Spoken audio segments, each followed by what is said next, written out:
क्या कहिएगा, तेरे धर्म शास्त्रों से मेरा न था वास्ता, लहजा मेरा धीमा था और न मैं कोई खास था, रास्ता अलग था अपना नाश्ता, जो मैं खाता बीफ अगर तू खाता उसकी खास था। आए हाय। बहुत कुछ सोच समझ के, और आज हम जो है कलमा पढ़ना चाहते हैं। हैं? जी। वाकई दीदी, मैं आपसे पहले ये चीज पूछना चाह रहा हूँ, आप स्वयं अपनी इच्छा से इस्लाम स्वीकार कर रही हैं? जी, और पूरा सबूत, प्रूफ, रिसर्च सब कुछ करके देख के उसके बाद हम ये इस्लाम कबूल करते हैं। अपनी मृत्यु तक इस धर्म का पालन करेंगे इंशाल्लाह।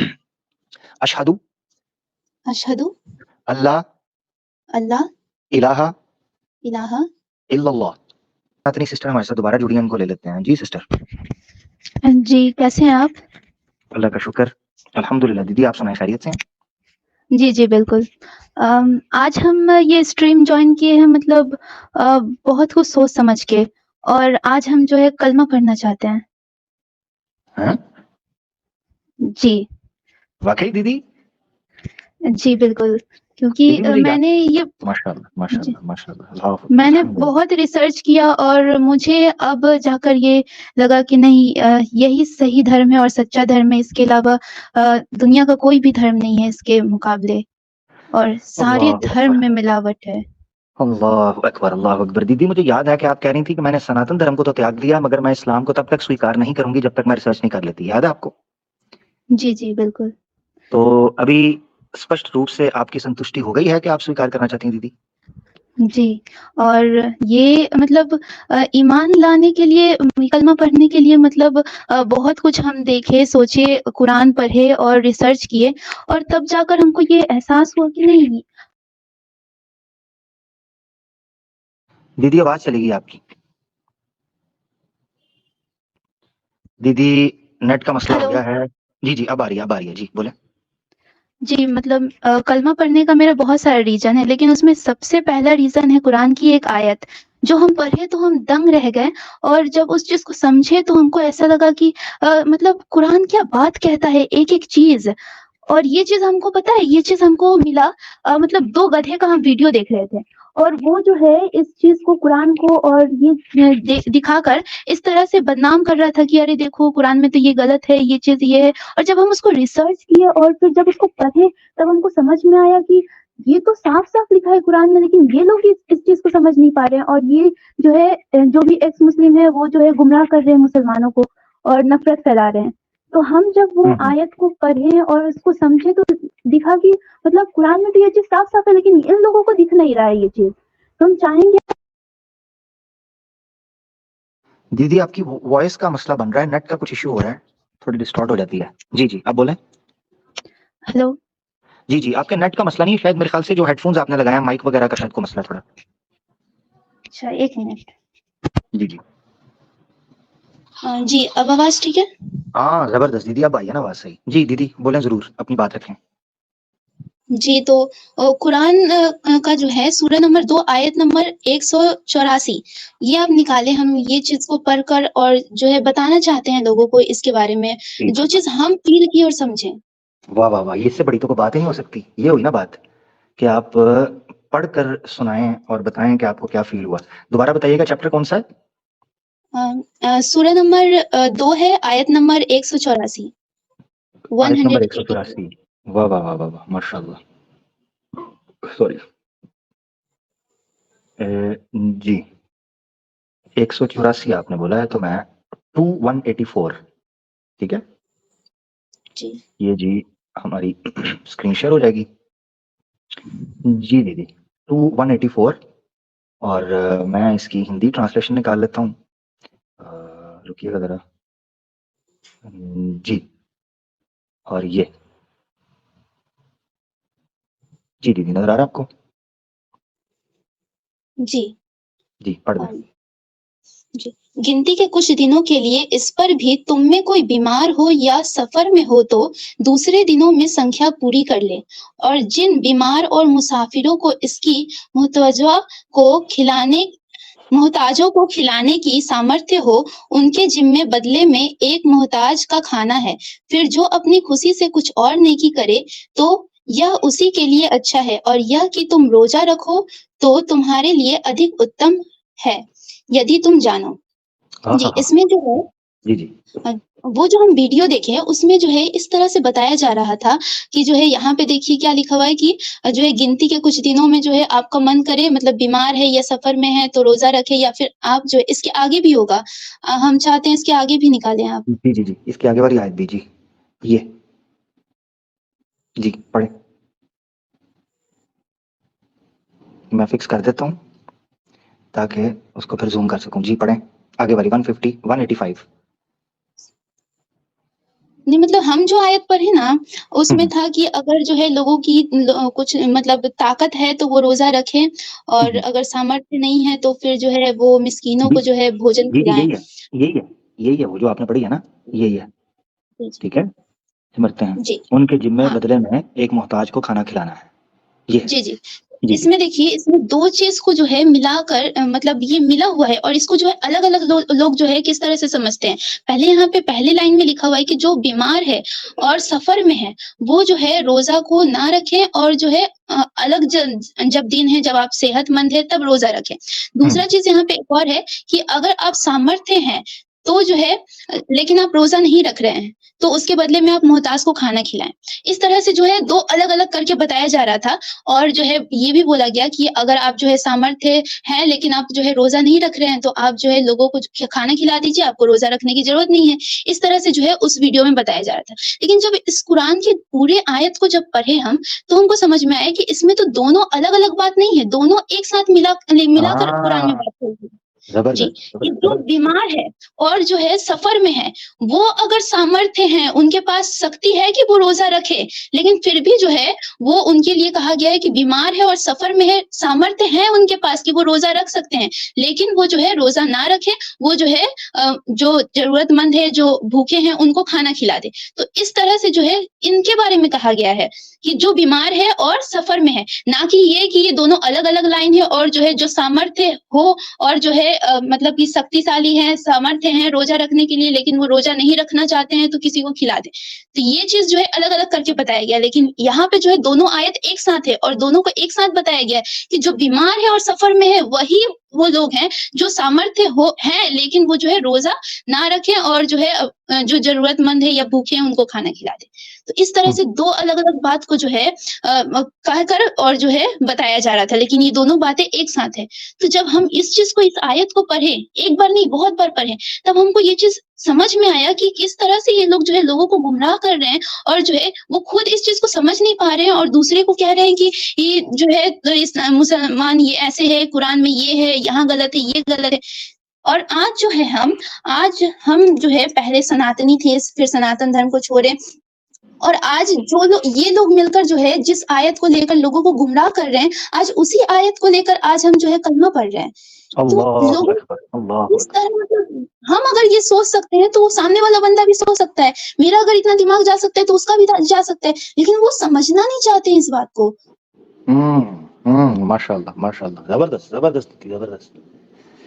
क्या बात है दीदी, ये नसीब की बात है, ठीक है ना। कुछ लोग कोयले की कान से हीरा तलाश करते हैं, और कुछ लोग कोयले की कान में अपना मुंह काला करवाते हैं, हाथ काला करवाते हैं, और कुछ भी नहीं पाते। ये तो नसीब की बात है ना दीदी। ये तो अल्लाह जी, ताला के फजल, और उसकी वो जो आपकी एक ये समझें कि आत्मा जो शुद्ध है, पवित्र है, और ये समझें कि साफ है, अल्हम्दुलिल्लाह, उसने चीजों को समझा, उनको 2 जमा 2 4 की तरह चीजें समझ आने लगी। अच्छा, सनातन धर्म को त्यागने की भी वजह आपने कई बार बता चुकी हैं। आपने सबसे पहले अपने शुरू में एक्स सनातनी इसीलिए लगाया था। पहले आप सनातनी सिस्टर, मुझे याद है आज भी, पहले आप कट्टर सनातनी से आती थी, फिर आप सनातनी जी, सिस्टर से आई, फिर आप एक्स सनातनी सिस्टर हुई। अब मुझे खुशी ये है कि मुझे उस वक़्त पता है कि आपने कहा कि आप इस्लाम तब कबूल करेंगी जब आप पूरी जानकारी से संतुष्ट हो जाएँगी कि हाँ, मैं ईज़ी हूँ। ज़ाहिर-सी बात है, मैं आपको एक चीज़ यहाँ दीदी बताना चाहता हूँ। सवाल जो है ना इंसान के, वो रहते हैं। ऐसा नहीं है। दुनिया में किसी भी जगह पर आप होंगे ना, तो कुछ सवाल ऐसे हैं जो ज़िंदगी भर आपके साथ रहते हैं। उन सवालों का साथ रहना, और फिर आहिस्ता-आहिस्ता उनके जवाब मिल जाते हैं। आज से 5-10 साल पहले कई सवाल ऐसे थे जिन्होंने मुझे बहुत तंग किया। मगर आहिस्ता-आहिस्ता सालों बाद पता चलती रही चीज़ें, सीखते रहे, दिमाग खुला, तजुर्बा आया, एक्सपीरियंस हुआ चीज़ों का, लाइफ में कुछ टाइम गुज़रा, तो फिर पता चलता जाता था कि यार इस चीज़ का तो मतलब ये नहीं, ये है, इसका तो ये जवाब नहीं, ये जवाब है। इस तरह चीज़ें निकलती थी, ठीक है? तो अल्हम्दुलिल्लाह मुझे खुशी है कि आप माशाल्लाह यंग एज में चीज़ों को आपने समझा, और आप इस नतीजे पर पहुँची। मगर अपने माइंड को खुला रखिएगा, रिसर्च को जारी रखना है। यानी इस्लाम कबूल करने के बाद ही असल रिसर्च शुरू होती है, ठीक है ना? ये याद रखना है। हमारे लोगों को गलतफहमी हो जाती है कि हमने इस्लाम एक्सेप्ट किया, नाउ एवरीथिंग इज डन और बस फुल स्टॉप है और बस अब जो भी है उसी को लेकर चलना है। नहीं, इस्लाम कबूल करने के बाद ही इस्लाम की देखें पहली वही जो है नबी पाक सल्लल्लाहु अलैहि वसल्लम जो पहली वही आती है वो आती है इकरा औज़ु बिल्लाहि मिनश शैतानिर रजीम बिस्मिल्लाहिर रहमानिर रहीम इकरा बिस्मि रब्बिकल्लज़ी खलक।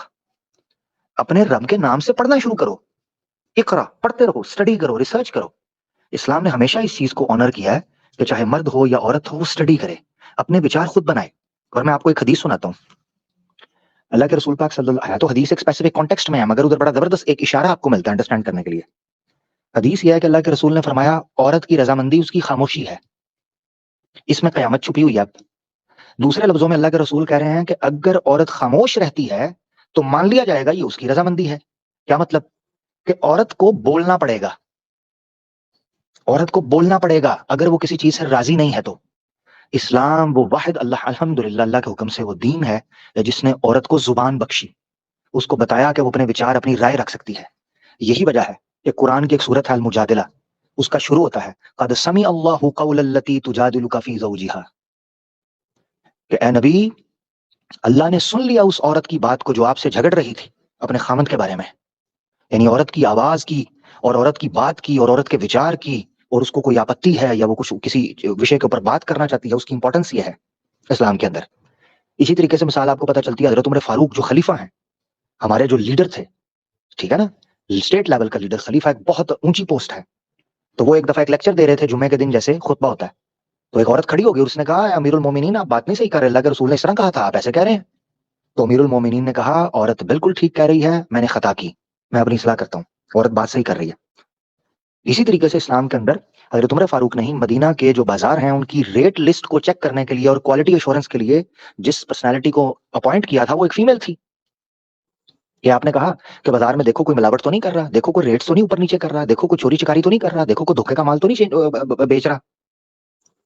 तो ये आपको समझना चाहिए कि इस्लाम के अंदर ये इंपॉर्टेंस आपको नजर आती है कि औरत अपने विचार रखे, अपनी बात रखे, अपने दायराकार में अपनी इंपॉर्टेंस, अपनी जरूरियात को समझते हुए अपनी चीज रख सकती है। तो मुझे बड़ी खुशी है अल्हम्दुलिल्लाह कि आपने टाइम लिया, समझा, और जो टाइम लेकर फैसले किए जाते हैं वो देर पा होते हैं, वो लॉन्ग लास्टिंग होते हैं। और मेरी दुआ है कि अल्लाह ताला आपको इस्तिकामत दे। जी दीदी, आप स्वीकार करना चाहती हैं इस्लाम? जी, बिल्कुल। मैं आपसे पहले ये चीज पूछना चाह रहा हूँ, आप स्वयं अपनी इच्छा से इस्लाम स्वीकार कर रही हैं? जी, और पूरा सबूत, प्रूफ, रिसर्च सब कुछ करके देख के उसके बाद हम ये इस्लाम कबूल करना चाहते हैं। ठीक है। कोई लालच, कोई खौफ, कोई धोखा कहीं से भी आपके लिए तो नहीं है? जी, बिल्कुल नहीं। ठीक है। अब मैं अरबी के अंदर रिपीट करूंगा, अरबी के अंदर बोलूंगा, आपने मेरे साथ उसको रिपीट करना है और फिर हम हिंदी के अंदर भी उसका अनुवाद जो है वो रख लेंगे, ताकि ये जितने सुनने वाले लोग हैं और जहां तक ये आवाज पहुंचेगी वो सब कयामत के दिन आपके लिए गवाही दें कि इस दीदी ने स्वयं अपनी इच्छा से सत्य को स्वीकार किया और फिर ये शपथ ली कि अपने जीवन को इस्लाम धर्म के कर्तव्यों के अनुसार उनका पालन करते हुए ये अपनी मृत्यु तक इंशाअल्लाह अल्लाह ताला आपको श्रेष्ठ रखे, अपनी मृत्यु तक इस धर्म का पालन करेंगे इंशाअल्लाह। अशहदु अशहदु अल्लाह अल्लाह इलाहा इलाहा इल्लल्लाह इल्लल्लाह वहदहु वहदहु ला शरीक लहु ला शरीक लहु व अशहदु व अशहदु अन्ना अन्ना मुहम्मदन मुहम्मदन अब्दुहु अब्दुहु व रसूलुहु। व रसूलुहु। मैं रिपीट करूंगा, आपने अपने लिए जुमला बोलना है। मैं गवाही देता हूं मैं गवाही देती हूँ कि कोई माबूद, कोई इलाह नहीं है, कि कोई माबूद नहीं है नहीं है सिवाय एक अल्लाह के, सिवाय एक अल्लाह के, और मैं गवाही देता हूं और मैं गवाही देती हूँ कि मोहम्मद अल्लाह के बंदे और उसके रसूल हैं, और उसके रसूल हैं। उन पर दुरूद व सलाम सल्लल्लाहु अलैहि वसल्लम जो हम बोलते हैं, ठीक है, अलैहिस्सलातु वस्सलाम। आहिस्ता आहिस्ता आप सीख जाएंगी, क्योंकि हमारे यहाँ जब भी नबी पाक सल्लल्लाहु अलैहि वसल्लम का नाम लिया जाता है तो उसके बाद दुरूद पढ़ा जाता है, उनके लिए दुआ खैर की जाती है। अल्हम्दुलिल्लाह जी, तमाम सुनने वालों को बहुत बहुत मुबारक हो कि दीदी का एक लाइव स्ट्रीम्स का एक पूरा सफर है जिसमें वो हमारे साथ रहीं, अपनी ज़िंदगी से बड़ा कीमती वक़्त निकाल कर हमारे साथ गुज़ारती थीं, हमसे प्रश्न पूछती थीं, हमसे सवाल करती थीं और उसके बाद उस पर चर्चा होती थी और दीदी फिर रिसर्च कर रही थीं अल्हम्दुलिल्लाह। और आज फाइनली अल्हम्दुलिल्लाह मैं अल्लाह ताला का शुक्र अदा करता हूँ कि दीदी ने इस्लाम धर्म को स्वयं अपनी इच्छा से लाइव सबके सामने स्वीकार किया है और मैं दुआ करता हूँ, आशा करता हूँ कि दीदी अपनी ज़िंदगी को इसी के मुताबिक इंशाल्लाह गुज़ारेंगी। छोटी-मोटी गलतियाँ, कोताहियाँ, कमज़ोरियाँ मनुष्य से होती हैं, मगर वो अपने दिल के अंदर पूरे ईमान के साथ और अपनी पूरी कोशिश के साथ और प्रयास के साथ जीवन गुज़ारने की इंशाल्लाह कोशिश करेंगी। ठीक है दीदी, आप कुछ कहना चाहती हैं? अपना जी, एक्सपीरियंस शेयर आखिर करना में चाहती हैं? जी, जी। जी, आखिर में हम मतलब जितने भी सनातनी हिंदू हैं, उन सबको मतलब ये कहना चाहेंगे कि सच्चाई यही है। हम इतना ज़्यादा रिसर्च करके, समझ कर, हर जगह देख कर, फिर हम ये चीज़ कह रहे हैं क्योंकि हम भी एक हिंदू धर्म से आए हैं स्टार्टिंग से।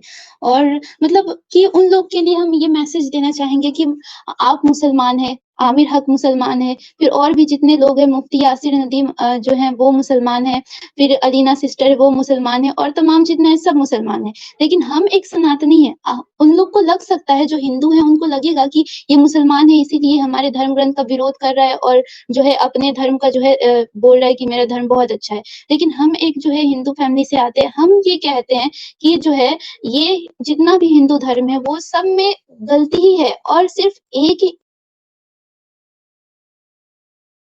दीदी आपकी आवाज़ गई फिर से। हेलो? जी, जी, जी, अब बोलें। जी, जी। आप बता रही थी सब धर्म में कोई ना कोई करप्शन या कोई नुक्स है, उसके आगे आपकी आवाज़ चली गई थी। जी, मतलब हर एक धर्म हम सब में देखें और सारे धर्म के ग्रंथ में जो है कुछ न कुछ मिलावट, कुछ न कुछ मतलब कोई भी प्योर फॉर्म में नहीं है। और सिर्फ़ एक इस्लाम ऐसा धर्म है और कुरान ऐसी किताब है जिसमें कि हमको एक गलती क्या कुछ भी न मतलब कि उसमें फ़ॉल्ट नज़र नहीं आया और हर एक इंसान के लिए, हर एक व्यक्ति के लिए इक्वालिटी है उसमें। यानी कोई एक राइटर अगर कोई बुक लिखता है तो वो उसका एक पर्सपेक्टिव होता है कि ये वो अपने जो है पहले से जो अनुमान लगाया हुआ है वो उसमें झलकता है। लेकिन कुरान में हर एक के लिए इक्वालिटी है। और सिर्फ़ कुरान ही नहीं और भी जो है हम किताब पढ़ें, वेद में एक ईश्वरवाद देखने को मिला। हालाँकि वेद में पूरी तरह से हमको सही नहीं मिला उसमें भी, क्योंकि उसमें जो है बहुत कुछ जो है गलत भी देखने को मिला और जो है उसमें ये भी है कि वेद में कहा गया है कि नेचुरल चीज़ों की पूजा नहीं होनी चाहिए और जो नेचुरल चीज़ों की पूजा करता है, वो घोर अंधकार में नर्क में जाएगा। और जो है ईश्वर की कोई प्रतिमा, मूर्ति नहीं है, ये भी वेद में है। लेकिन वेद को जो है पूरी तरह से सही नहीं मान सकते क्योंकि वेद में बहुत सारा फ़ॉल्ट भी हमको देखने को मिला जब हम वेद को पढ़ें। फिर जो है ये पूजा जो होता है, जो अगर पंडितों से कहा जाए कि मूर्ति पूजा तो गलत है, तो ये नहीं कहेंगे कि ये किताब में गलत लिखा है, वो कहेंगे कि किताब में सही है, मूर्ति पूजा गलत ही है। लेकिन जो है हम इस मूर्ति के ज़रिए उस ईश्वर की पूजा कर रहे हैं। ये बात तो वही हो गया लेकिन वास्तविकता हम देखेंगे तो मूर्ति की तो पूजा हो रही है। बस एक आइडियोलॉजी लोगों के बीच में फिट किया जाता है कि नहीं मूर्ति के ज़रिए तुम ईश्वर की पूजा कर रहे हो लेकिन पूजा किसकी कर रहे हो? मूर्ति ही की ना कर रहे हो। इतना छोटा सेंस नहीं लगा सकते तुम, तो फिर क्या हिंदू और क्या सनातनी हो तुम? तो ये चीज़ हमको जो है वेद में मिला कि वेद में जो है एक ईश्वरवाद है और मूर्ति पूजा का जो है विरोध किया जा रहा है। फिर जो है जितना भी हिंदू ग्रंथ है उसमें भगवान का चरित्र देखें, तो सब भगवान का देख लीजिए जैसे शिव है, शिव जो है मोहिनी के साथ है तो फिर कृष्ण का देख लीजिए वही है। फिर जितने भी हैं ब्रह्मा हो गए और जो जितने भी हैं, एक भी मतलब ऐसा भगवान नहीं होगा जो कि शुद्ध होगा। सब में कुछ ना कुछ कमी, सब में कुछ ना कुछ फ़ॉल्ट, सब जो है ज़्यादातर रेपिस्ट है।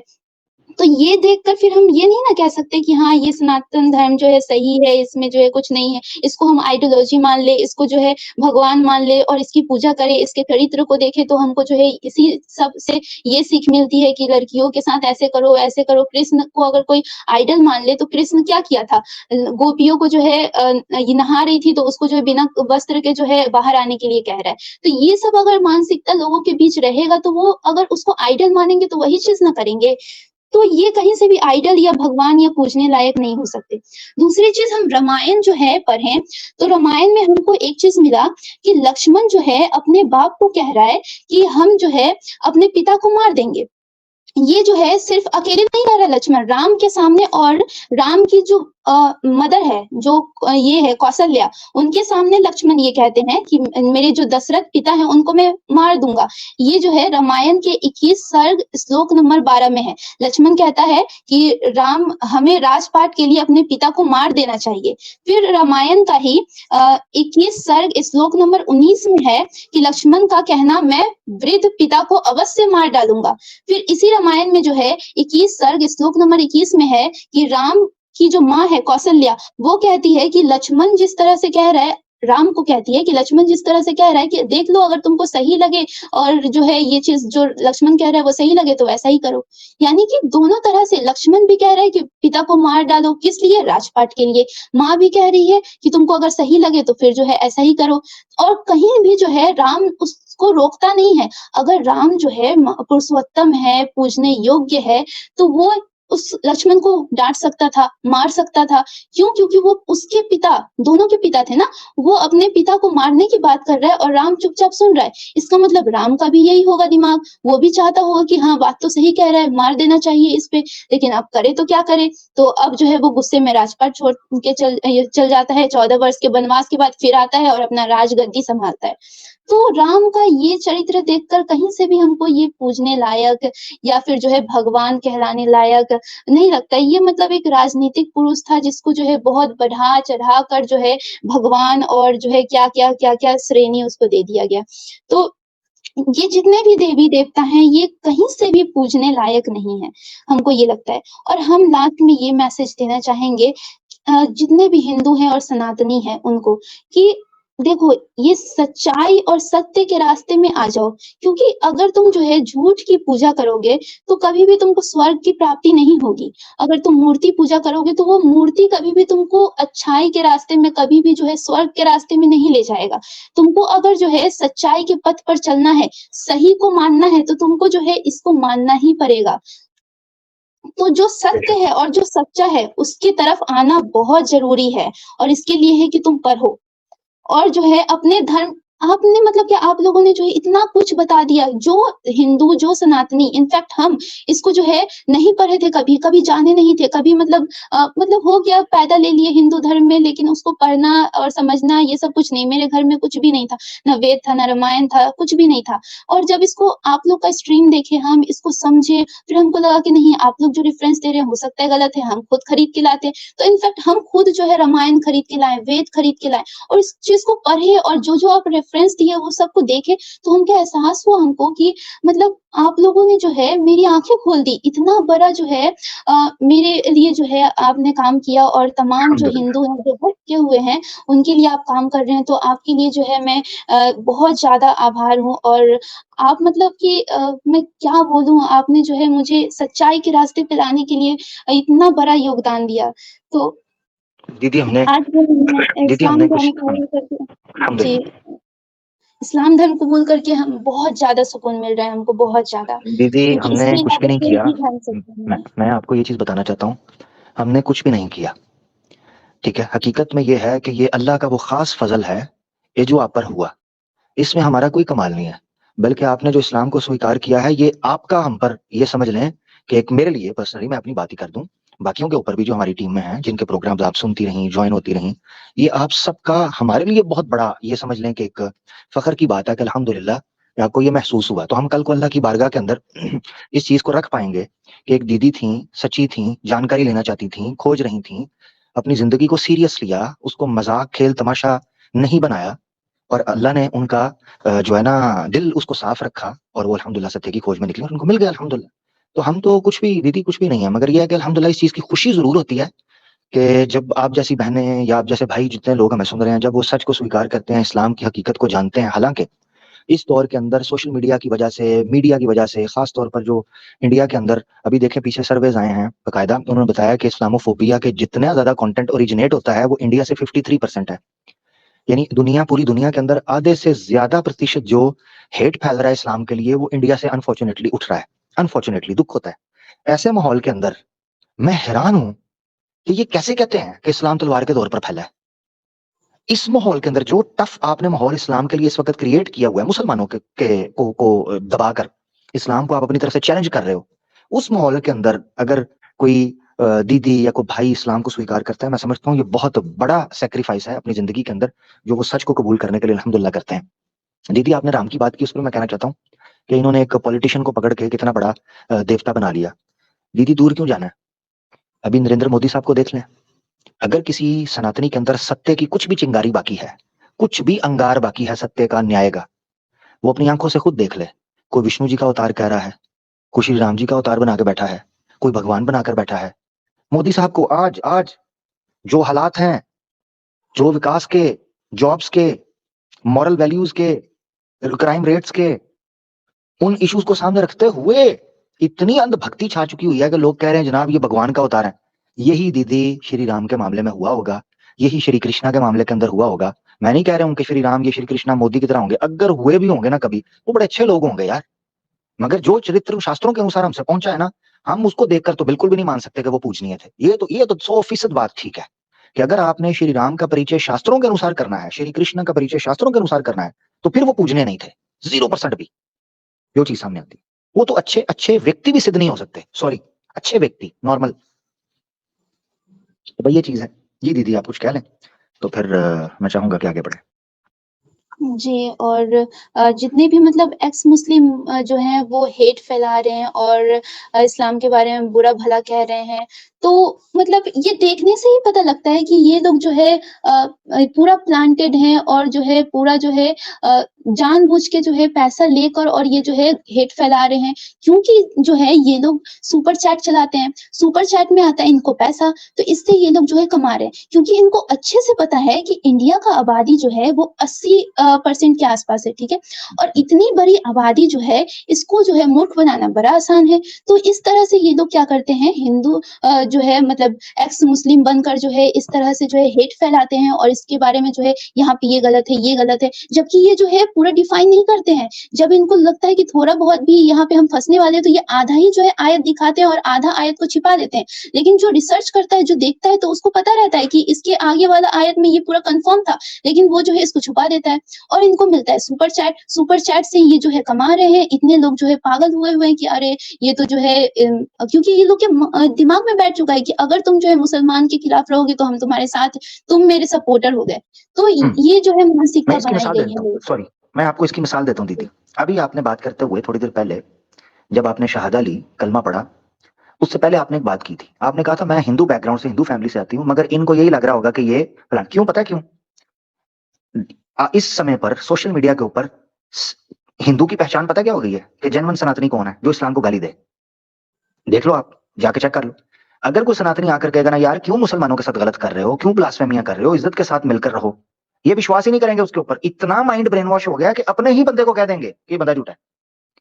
और जैसे ही कोई आकर इनको कहेगा कि जनाब इस्लाम को गाली दे दी, फलाना कर दी, कहेंगे हाँ ये है जेन्युइन सनातनी, ये वो कूड़ कबाड़ है जो हमने इतनी मेहनत से तैयार किया कि इस्लाम के प्रति क्रोध रखो, गालियां दो, भद्र भाषा का उपयोग करो, गंदी गालियां दो, तब हम मानेंगे तुम सनातनी। ये इस लेवल पर अनफॉर्चुनेटली हम लोग आ चुके हुए हैं। अपने नॉन हिंदू हैं, नॉन हिंदू।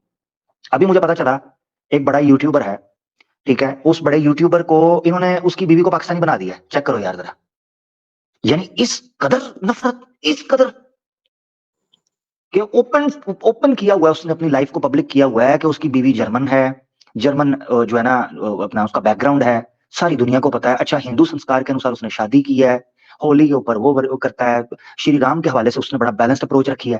कहते हैं जी इसकी बीवी पाकिस्तानी है, ये इसलिए ये सब कुछ कर रहा है। यानी मैं तो दीदी, इसलिए ये आप अकेली नहीं है, मैं आपको बता दूं, इसीलिए सनातनियों को इस वक्त लम्हा फिक्रिया है। This is the right time to sit down and think, ponder upon, really honestly sit down and think कि आप किस जगह पर खड़े हो। आपने सनातन की पहचान गाली गलौज और नफरत रख दिया। यार ये वो सनातन धर्म था जिसके बारे में हमें ये लेक्चर और भाषण और प्रवचन दिया जाता था कि सनातन धर्म के लक्षण के अंदर है अक्रोधित होना, क्रोध नहीं करना। आपने ये सनातन धर्म के लक्षण माने जाते थे। आपने क्या किया सनातन धर्म के साथ यार? आपने सनातनी की पहचान ही नफरत कर दी है, सनातन की पहचान ही गाली कर दी है, सनातन की पहचान ही कट्टरता कर दी है। ये क्या किया आप लोगों ने? यानी नफरत क्या इस तरीके पर, नफरत का परिणाम ये होना था कि आप लोग अपनी ही लुटियाट बो दो? कब तक करोगे अपने नौजवानों के साथ ये? कब तक उनकी इज्जतों के साथ, उनकी जानों के साथ, उनके भावनाओं के साथ खेलोगे? जी दीदी, आप कह लें, फिर अपनी बात मुकम्मल कर लें। मैं बार बार आपको टोक देता हूँ, मगर ये बात इंपॉर्टेंट थी ताकि इन लोगों की मानसिकता भी खुलकर सामने आए। और आप जाएंगी तो कई आ जाएंगे, जी ये प्लांटेड थी, ये तो पहले से हमें पता, फलाना पता था। तो आपने इनका कुछ भी परवाह नहीं करनी। आपको पता है, आपके अल्लाह को पता है आप क्या सत्य है क्या नहीं, आप क्या किस फैमिली से आती हैं, किसी को कुछ बताने की जरूरत नहीं है। खामोशी के साथ आपने इस्लाम धर्म को स्वीकार किया है, अपनी जिंदगी का एक नया चैप्टर शुरू किया है, एक नया रुख है। सीखें, आगे बढ़ें, खुश रहें, be active, be progressive, be productive, be positive. अपनी जिंदगी को आगे लेकर चलें, पीछे मुड़कर अब आपने नहीं देखना। ये नफरत की दलदल है, ये क्रोध का और अहंकार का और आग का दरिया है। इसको आप पार करके अल्हम्दुलिल्लाह निकल आएंगे। अब आपके सामने एक नया जीवन शुरू हो रहा है। कभी भी पीछे और नीचे नहीं देखना, हमेशा अपनी जिंदगी में आगे और बेहतर से बेहतर होना है। ये मेरी रिक्वेस्ट है आपको। नहीं भाड़ में जाइए, कुछ भी नहीं, कीड़े मकोड़े हैं। जी जी, शुक्रिया। शुक्रिया। और जी जी। लास्ट में बस यही कहेंगे कि जो भी हिंदू हैं, सनातनी हैं, वो इस चीज़ को समझे और जो सच्चाई है, सच्चाई की तरफ आए।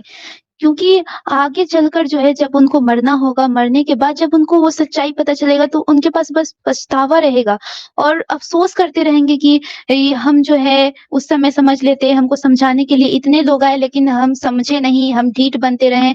तो उस समय जो है पछतावा करके फिर कुछ हासिल नहीं होगा। तो बस यही कहेंगे कि सत्य जो है, सच्चाई जो है उसको एक्सेप्ट कर लें, वक़्त रहते। जबरदस्त, जबरदस्त। जी। लाइफ को सीरियस लें, यही जन्म है, इसी जन्म के बाद आपने आगे पेश होना है। ये जन्म जन्म के खेल बंद करें ताकि लोग अपनी लाइफ को सीरियस लें। जैसे ये जन्म जन्म का कार्ड बीच में आता है या लॉलीपॉप आता है, लोग नॉन सीरियस हो जाते हैं अपनी जिंदगी को लेके। ऑनेस्टली स्पीकिंग, ये साइकोलॉजी है, ह्यूमन साइकोलॉजी है। इसकी मिसाल आपने लेनी है दस्ती, एक ही बता देता हूँ। आप नौजवान होते हो, आप यंग होते हो, आप क्या सोचते हो? आप कहते हो अभी तो इतनी जिंदगी पड़ी है, अभी तो 50-60 साल पड़े हैं। सोचते हैं कि नहीं सोचते? आता है कि नहीं आता? 18-19 साल के, 20-25 साल के लड़कों के, इवन 30s के लोगों के दिन में आता है, अभी तो 40, 50, 60, अभी तो 10, 15, 20 साल पड़े हैं। ये है ह्यूमन साइकोलॉजी। जिन लोगों के दिमाग में ये रॉन्ग नंबर ठोक दिया गया है कि जन्म जन्म जन्म जन्म, तुमने देखा, तुम वापस आए, तुम्हें किसी ने बताया नहीं। क्यों धोखा दे रहे हो अपने आप को? मौत एक हकीकत है, कोई वहां से वापस नहीं आया, किसी ने यहां आकर तुम्हें नहीं बताया। जाग जाओ, इससे पहले कि तुम एड़ियां रगड़ो और तौबा करो इस चीज की कि मुझे एक मौका दे दे, एक मौका मुझे वापस जाने का दे दे, तो मैं ये कर दूंगा, मैं वो कर लूंगा ना। आज तुम्हें ये पैगाम पहुंच रहा है, कल कयामत के दिन तुम नहीं जुटला पाओगे इस आवाज को, ये याद रखना। वो शुक्रिया दीदी, आगे बढ़ेंगे, ठीक है। बाकी कोई भी चीज, किसी तरह की हेल्प आपको चाहिए हो, क्वेश्चंस वगैरह आए हैं, बुक्स वगैरह की हेल्प चाहिए, कोई चीज चाहिए दीदी, तो अलीना सिस्टर हमारे वुमेन विंग के अंदर हैं, आप उनको ईमेल कर लीजिएगा या आप उनसे रब्ता कर लीजिएगा, तो आपको गाइड कर देंगी। नमाज के हवाले से कोई सवाल हैं, कोई चीजें हैं, पर्दे के हवाले से हैं, या आपके इस वक्त हालात घर के जो हैं उसके अकॉर्डिंगली आपने क्या स्ट्रेटेजी करनी है, being a new Muslim, being a revert, वो हम आपको इंशाल्लाह फिर वहां पे गाइड कर देंगे, ठीक है। जी, जी, बिल्कुल। शुक्रिया। ओके, अपना ख्याल रखिएगा। बहुत धन्यवाद, बहुत धन्यवाद।